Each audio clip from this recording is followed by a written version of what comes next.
Vanessa Carter walked up to the first-class counter, holding the highest-tier business ticket the airline offered. The man behind the counter barely looked at her face. He glanced at her worn winter coat, at her plain shoes, at the small, scuffed suitcase resting beside her, and he said, loud enough for the people behind her to hear, that first class was reserved for real customers. A few travelers nearby laughed under their breath. Someone lifted a phone to record. She was asked to step aside, as though she had wandered into the wrong line by mistake, as though a woman who looked the way she looked could not possibly belong there. No one in that terminal knew that the calm woman, standing quietly to the side, was the chief executive of the very company that had built and operated the reservation system, running every gate, every counter, and every boarding scanner in that airport. 25 minutes later, every screen in the building turned black at the exact same moment. Not one ticket could be processed. Not one gate could open. And what looked like an ordinary morning had only just begun to unravel into something far larger than anyone standing in that line could have imagined. It was the middle of winter, and a light snow had been falling over the city since dawn, dusting the runways in a thin white powder that ground crews kept sweeping away before it could gather into ice. Vanessa had just finished a quiet, unannounced tour of several airports across the country, moving from terminal to terminal, the way she always did, without warning, without an assistant trailing behind her, without anyone inside her own company knowing her precise schedule. She believed that the only way to understand how a system truly treated people was to stand inside it as an ordinary traveler, not as the woman whose name appeared in small print on a licensing agreement, filed somewhere in a back office. She never wore anything that drew attention to itself. She never carried more than one modest suitcase.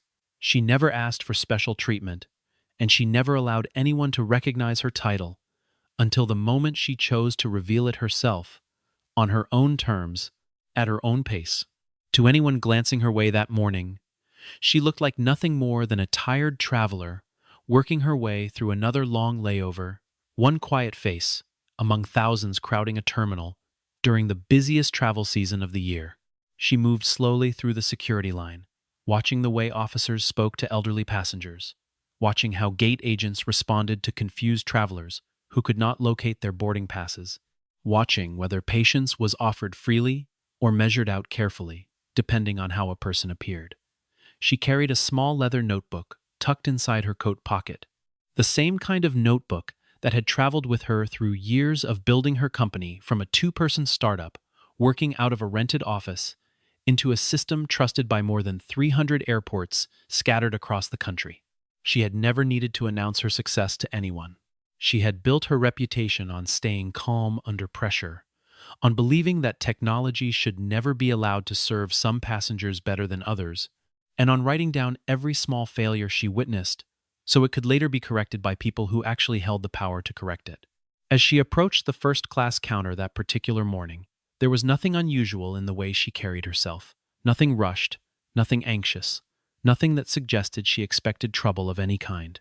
She had made this exact walk hundreds of times in hundreds of different airports, and over the years, she had learned to read a counter agent's face within the first 3 seconds of any interaction.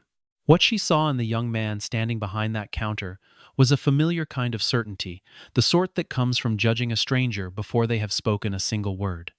The line behind her grew longer as she waited. The snow outside kept falling steadily against the wide terminal windows, and somewhere inside that seemingly ordinary morning, a quiet chain of events had already begun that would end before lunchtime, with every terminal screen in the building going dark at once. She had learned, over many years of building her company, that a system was only ever as fair as the people who operated its smallest, most human touchpoints, and that no amount of clever engineering could compensate for a counter-agent who had already decided, before a single word was exchanged, what kind of person deserved to be treated with dignity. This was the reason she still insisted on traveling alone, still refused the security detail her board members constantly urged her to accept, still chose to stand in ordinary lines rather than being escorted quietly around them. She wanted to see, with her own eyes, the version of her company's service that existed when nobody suspected they were being watched by the very person who could shut the entire operation down within minutes. The agent's name badge read Ethan Brooks, and he had worked the first-class counter long enough to believe he could tell, simply by looking, exactly who belonged in that line and who did not.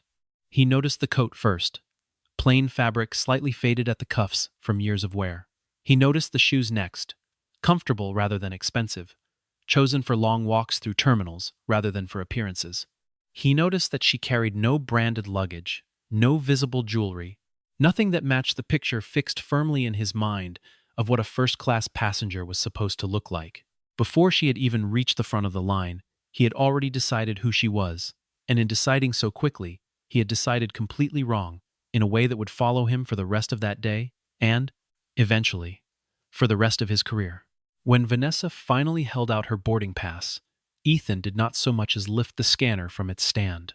He looked at her for a long, deliberate moment and told her, in a tone that carried more irritation than curiosity, that this was clearly not the section she was searching for. Vanessa asked, calmly and without any edge in her voice, whether he had actually checked the ticket in her hand. He told her flatly that he did not need to. A ripple of quiet laughter moved through the small crowd of waiting passengers nearby, the easy laughter of people who believed they were witnessing someone else's embarrassing mistake rather than their own future regret.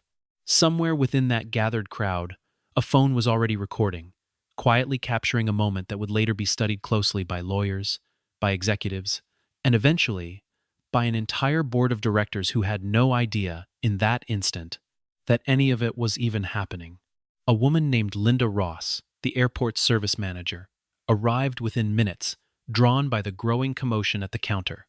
Rather than asking to see the ticket herself, rather than pausing even briefly to consider that a mistake might have been made, she moved immediately to defend her employee without hesitation. She told Vanessa, in the practiced, soothing tone of someone who had smoothed over 100 nearly identical complaints before, that it would be best for everyone involved if she simply stepped out of the line quietly. A security guard was summoned soon after, his presence carrying more of a message than any real necessity. Vanessa looked around at the small circle of onlookers forming near the counter, none of them aware of who she truly was, all of them already certain they understood exactly what was happening in front of them. She did not raise her voice, and she did not argue her case. She simply stepped aside, and before turning to walk away, she asked one final question, quiet and direct, the kind of question that tends to linger far longer than any accusation ever could. "Are you certain," she asked Ethan, "that you are right about this decision?" He told her, without a moment of doubt, that he was completely certain. She nodded once, picked up her suitcase, and walked toward an empty row of seats near the window, leaving behind a line of strangers who believed the entire matter had already been settled. She thought, briefly, of the very first airport she had ever walked through as a young woman, with nothing but a scholarship letter and a single suitcase held together with tape, back when nobody at any counter had ever imagined she would one day own the invisible machinery running beneath their feet.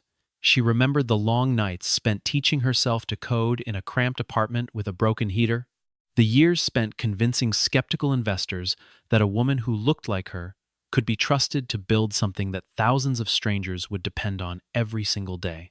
None of that history showed on her face as she stood quietly to the side of the counter that morning. It never did. She had learned long ago that the people who underestimated her rarely noticed anything beneath the surface, and that was, in its own strange way, exactly how she preferred it, at least until the moment came for them to learn otherwise. Vanessa sat down near a frost-covered window overlooking the runway, and to anyone watching from a distance, she looked entirely unbothered, almost serene, as though nothing unusual had happened to her at all that morning. She was not angry, not in the way anger typically shows itself on a face or rises inside a raised voice. She simply opened her laptop, connected to the airport's public network, and typed a short, quiet message to one specific person. His name was Daniel Reed, the chief technology officer of her company, the engineer who had personally built the very reservation infrastructure now running silently beneath the floor of that entire airport. The message contained only 3 words: "Activate observation protocol." She closed the laptop gently, folded her hands in her lap, and waited, the way a person waits when they already know, with complete certainty, exactly what is about to happen next. Hundreds of miles away, inside a glass-walled office filled with the steady hum of servers and long rows of glowing monitors, Daniel Reed received that message on his phone. He did not ask any questions, because he already understood precisely what those 3 words meant. He typed back a single word, confirmed, and within seconds, a small team of engineers gathered around a shared dashboard, watching data streams that most people outside their industry never even knew existed. None of them spoke. None of them needed to. They had rehearsed a version of this exact protocol during internal system tests many times before, though none of them had ever truly expected to see it triggered against a real airport in real time because of something as small and as painfully familiar as a woman being turned away from a counter she had every right to stand at. Back inside the terminal, Vanessa continued watching quietly, the way she always did during these unannounced visits, recording small details in her notebook that no security camera could ever fully capture. She noted the difference in tone employees used with different kinds of travelers passing through the same line. She noted how quickly complaints from certain passengers were dismissed, compared to how quickly compliments from others were accepted with a smile.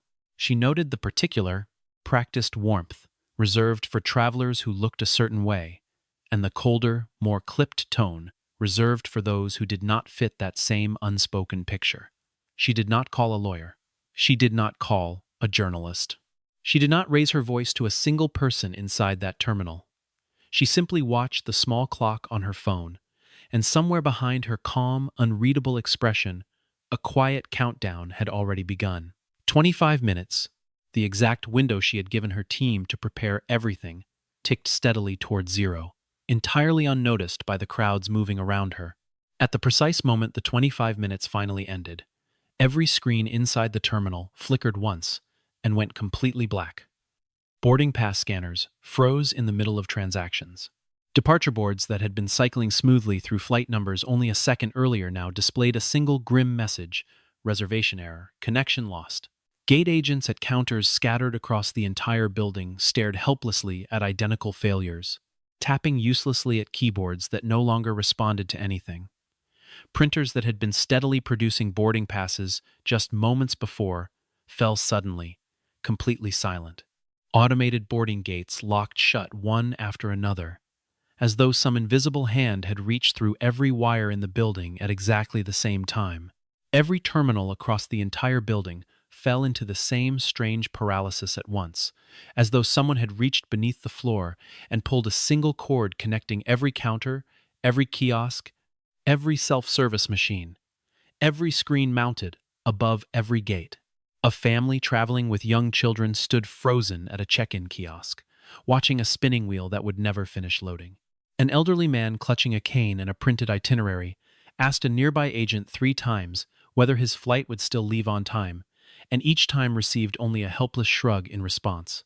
Somewhere near the security checkpoint, a group of soldiers returning home for the holidays stood shoulder to shoulder, duffel bags at their feet, watching the chaos unfold with the same quiet patience they had learned in far more difficult places than an airport terminal. Passengers who had been waiting patiently in line suddenly found themselves stranded entirely, tickets rendered useless, boarding times meaningless, international connections now in serious danger of being lost altogether. Confusion spread through the crowded terminal like an electric current, voices rising sharply, children beginning to cry, business travelers pulling out phones to call airlines that had no more answers to offer than anyone standing beside them. Richard Hale, the airport's executive director, received the emergency call within minutes. His morning coffee left forgotten on his desk as he sprinted toward the operations center, his heart pounding harder with every closed door he passed. He phoned the information technology department immediately, demanding answers he desperately needed, and the response he received chilled him far more than the outage itself. Nobody in the building could explain what had actually happened. The central reservation system, one shaken technician told him, had been locked from somewhere entirely outside their own control, and none of their standard recovery tools could reach it at all. Linda Ross, still standing near the first-class counter, slowly began to realize that something far larger than a single passenger complaint was now unfolding around her. Ethan Brooks stood frozen at his station, staring at a screen that refused to respond no matter how many times he restarted it in growing desperation. Passengers who had laughed only minutes earlier now shouted angrily at agents who had absolutely no explanations left to offer them. Lines that had once moved in orderly fashion dissolved completely into a crowd of thousands, all pressing toward counters that could no longer function in any meaningful way. Richard arrived at the center of the chaos, his tie loosened, his face visibly pale, and he asked the one question that mattered most in that entire moment. Who, he demanded, has the authority to do something like this to an entire airport? Nobody standing around him had an answer, because nobody around him yet understood who Vanessa Carter really was, or what she was capable of setting into motion with 3 quiet words. Inside the operations center, technicians pulled up every diagnostic tool available to them, cycling through backup servers, rebooting entire racks of hardware, and calling emergency contact numbers listed in manuals nobody had opened in years.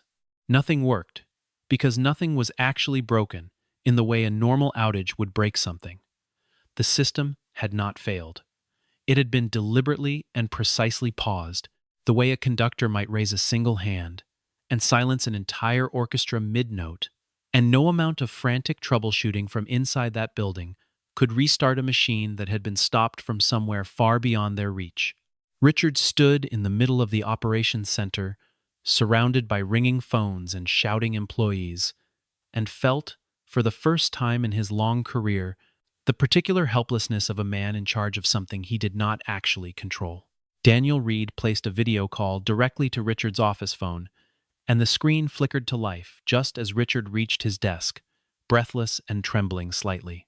Daniel's voice remained calm and deliberate, carrying none of the panic currently spreading through the terminal below.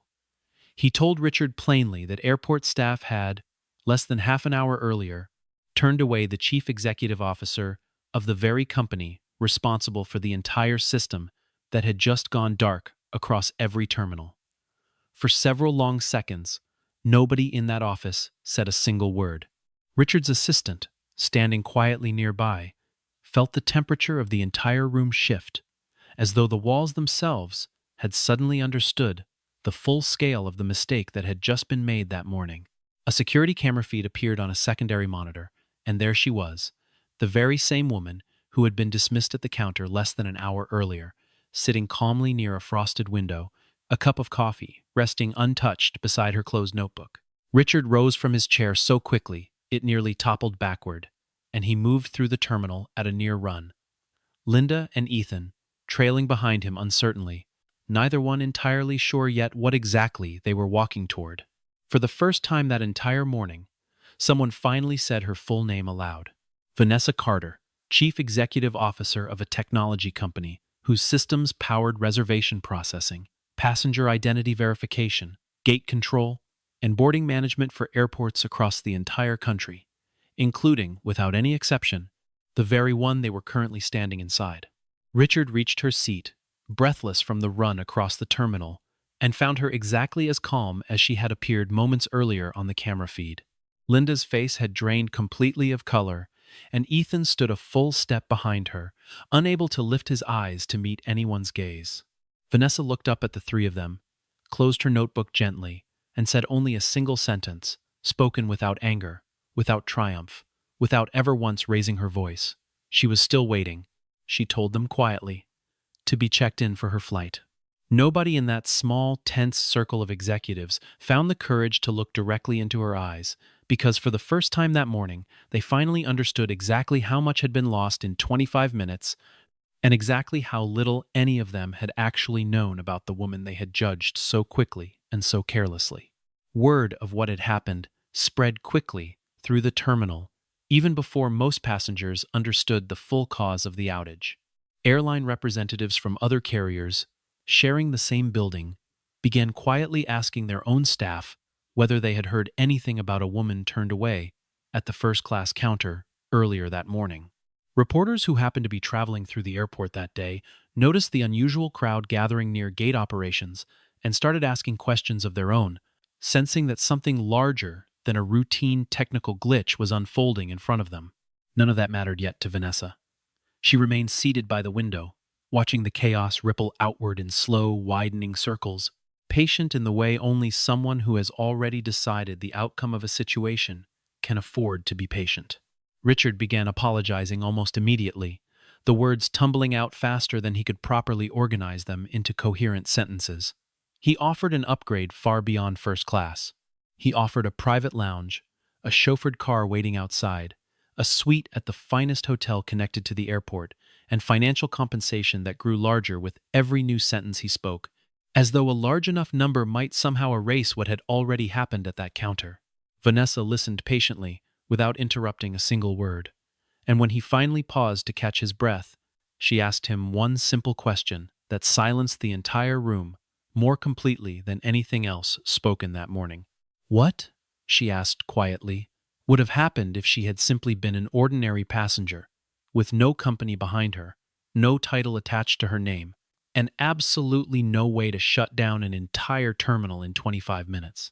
She let the silence stretch longer than was comfortable, watching each of their faces carefully, the way she had once watched the faces of investors who did not yet believe in her but were too polite to say so directly. She had built an entire career out of sitting inside uncomfortable silences without rushing to fill them, and she was not about to abandon that habit now.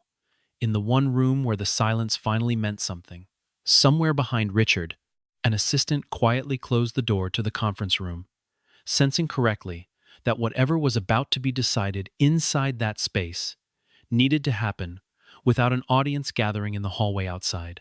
Nobody answered her question, because everybody standing in that room already knew the honest answer, and not one of them wanted to say it out loud in front of the others. Vanessa opened her notebook once more and began reading, slowly and without any theatrical flourish, the list of small failures she had personally documented that very morning, failures that had nothing at all to do with wealth or status, and everything to do with basic human decency. She read notes about discriminatory judgments formed before a ticket was ever properly checked, about the complete absence of any verification process before a passenger was turned away from a paid seat, about a total lack of procedure for resolving disputes fairly and calmly, about language deliberately chosen to humiliate rather than to help, and about a manager who had chosen blind loyalty to an employee over any real responsibility to the truth. Richard listened carefully to every single word, and something in his expression slowly began shifting from raw panic into a deeper, far more uncomfortable understanding of what had actually taken place. This was never really about a single seat in first class, she told him quietly, her voice steady and unwavering. It was about a culture that had been allowed to grow unchecked inside his airport for years, a culture that judged people by their appearance long before anyone bothered to verify whether that judgment was ever earned in the first place. Linda tried, weakly and without much conviction, to explain that Ethan had only been following the same instinct the airport had always quietly relied on for years. Vanessa closed her notebook slowly and looked at both of them for a long, the heavy moment before asking the question that would ultimately define everything that followed from that point forward. Did they want, she asked calmly, to fix the system that had failed that morning, or did they truly want to fix the people who had failed inside it, year after year, without ever being held accountable? Richard asked her, quietly, and with genuine curiosity rather than defensiveness, how she had known so quickly that this particular airport's problem ran deeper than one careless employee having a bad morning.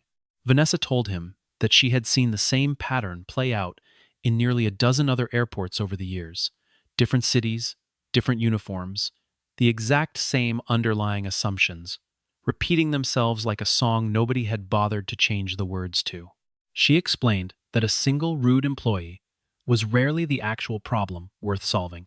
The real problem was always the environment that allowed that employee to believe, with total confidence, that there would never be any consequence for treating a paying customer with such open contempt. Richard absorbed this quietly, and for the first time that day, he began asking questions instead of offering apologies. Vanessa requested full access to the airport's internal records that same afternoon, and within hours, her team was carefully reviewing months of surveillance footage, detailed system logs, recorded audio from customer service lines, internal staff emails, and every formal complaint filed against the first-class counter over the past several years. What emerged from that thorough review was far worse than a single unfortunate morning. This had never been an isolated incident, and it had certainly never been rare. Passenger after passenger had experienced nearly identical treatment over the years, dismissed, doubted, and quietly humiliated in front of complete strangers, simply because they did not match some unspoken and entirely unofficial picture of who supposedly deserved respect and courtesy. Among the many passengers who had filed complaints over the years were retired military veterans, traveling on hard-earned benefits, elderly school teachers living on modest pensions, doctors arriving straight from exhausting overnight hospital shifts still dressed in their scrubs, and dozens upon dozens of black travelers who had been questioned, delayed, or outright denied service, despite holding perfectly valid tickets in their hands.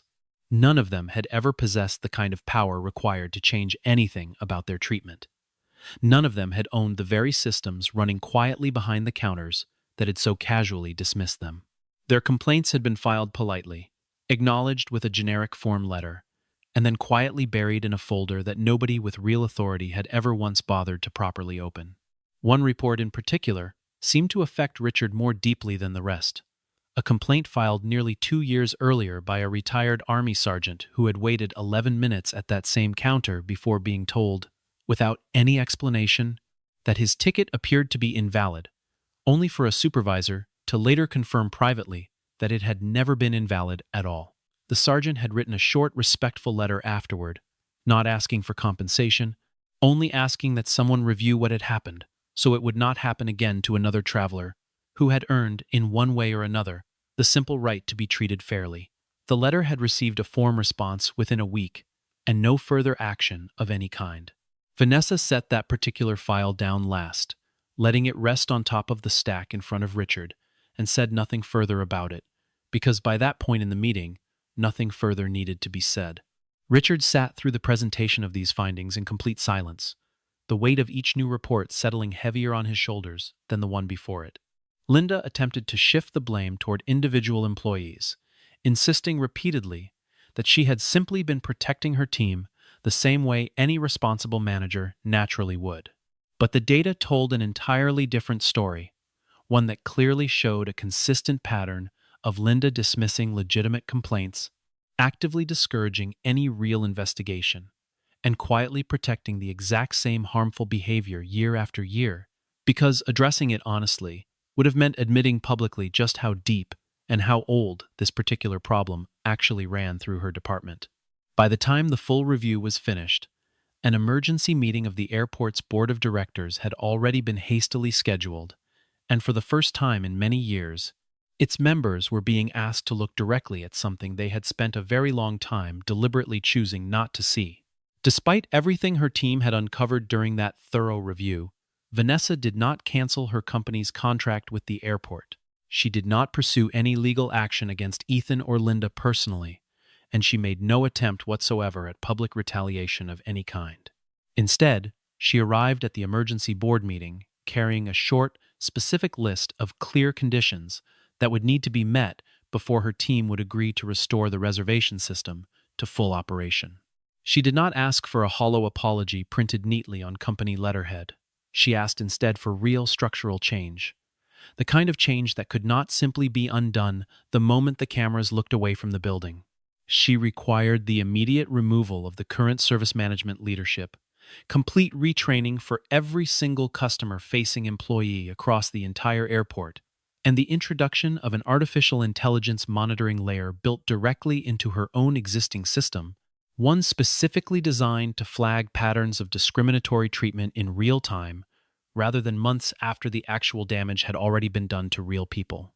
She required every customer interaction at sensitive counters to be recorded and regularly reviewed by an independent team, and she required an entirely new passenger feedback system that could not simply be filed quietly away and forgotten the way so many earlier complaints clearly had been before her arrival that morning. Richard agreed to every single condition without any hesitation at all, and the board voted unanimously and immediately, with none of the usual bureaucratic delay that typically accompanied decisions of that size and consequence. Linda was formally suspended pending a complete review of her many years of oversight failures, and Ethan Brooks was dismissed from his position that very same afternoon, his badge collected quietly at the door, on his way out of the building he had worked in for nearly a decade. Before Vanessa finally authorized her team to restore the airport's reservation system, she offered Richard one last thought, quiet but nearly impossible for him to ever forget. The airport had lost its entire system that morning, she told him gently. But a lost system could always be repaired within a matter of hours. Losing the genuine trust of the thousands of people who walk through those terminals every single day, however, would take far longer to earn back properly, and it would only ever happen if the change that followed was real and lasting, rather than simply performed for the benefit of cameras and headlines that would fade within a week. In the weeks that followed, the airport's transformation moved faster than Richard had privately expected, faster even than some of his own board members were comfortable with.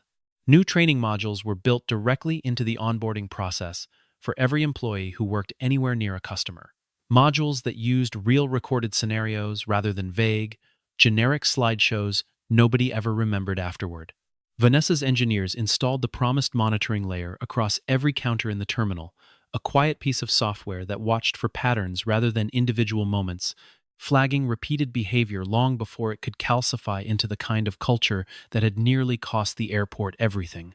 Passengers began noticing the difference within the first few weeks.